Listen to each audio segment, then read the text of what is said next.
من علیزاده ظفر رستم امروز با اختیار خود به خدمت حربی یعنی که خدمت وطن مادر مردک شناخته میگه گل نکن پابل نکن گردی هر یک دیوار رو با حیله‌گری مرا خنجر ای پشت زدن تا گناهگار نیستی کروک تالیش کشیدین bir kenarda در جنوب شرکت ما باز یک سکیت خود را اعلان میکنم میتونه با ما روان کنیم ویدیو را ما به شما سکیت میکنیم و اینچنین برای خنی که واسه پلین پرس تاتید مردونگی را قوت کردن مهلت هم خوبگی را زیاد کردن برادرایی که در شهر خوبشون میمیزن مثال خشنا قبیله نمیتونن برای همه هم هسته و اینچنین منطلین برای روماتیسم بوم درد شامپون استرس و شامپون برای پیشگیری از سفید چای موی سر هسته ویاگرا هسته برای دولگیگرش مهلت هم خوبگی را زیاد کردن و اینچنین برادر جناب برای خراب شوی 4 تمین الهدایا نرک و دوغوری را گم کردن خدا بلند کردن آدمای کلانسال و خردسال دسته پروتئین گینر ها میتونید همه توارا از شرکت ما دسترس کنید. من ظفر علیزاده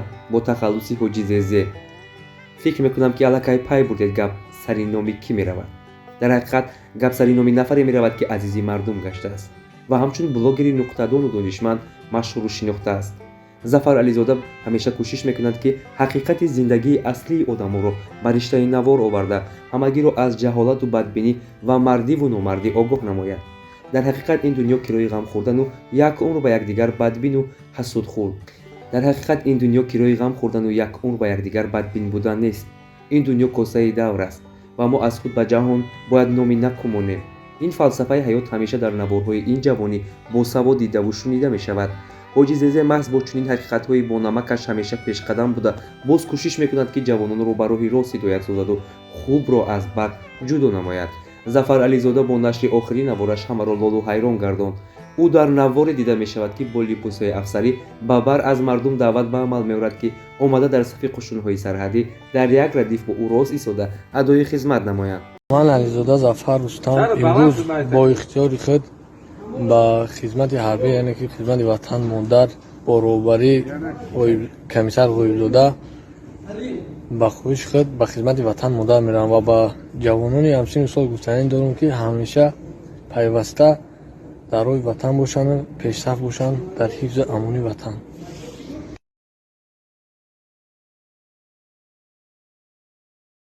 بسیاری ها بعد دیدن این نوار گفتند که این نوار پیشینه بوده. ظفر علیزاده آن را 2 سال قبل ثبت کرده است. نفران دیگر میگفتند که او را ابله و از جایگاه خوبش قپیده به خدمت عسکری بردند. برای فهمیدن اصلی واقعه ما به جوره نزدیکترین ظفر زنگ زدیم. او به شرط نآوردن نامناسبش گفت که به خدمت حربی رفتن دوستش حاجی زیزه اساسی واقعی داشته. او با دعوت کمیسریت حربی به صف قشون‌های سرحدی جلب شده است. او عین حال در خدمت بوده چند روز قبل سوگند حربی یاد کرده است و از آن که در خدمت است و برای جانیساری در راه وطن قرض فرزندی خویش را ادا میکند خرسند است. او پیوسته نوآوری نموده با نوارهای جالب در توپ اینستاگرام و تیک تاک چرخ میزند. از خرد تا کلان او را دوست می‌دارند و با اراده و جسارت ظفر علیزاده آفرین می‌خوانند. دیگران پیروی و او نموده کوشش می‌کنند که مثل او حرف زنند و با عباره‌های مشهور رایش کن شیربچه هوشیار شو معمول و مشهور گردیده است.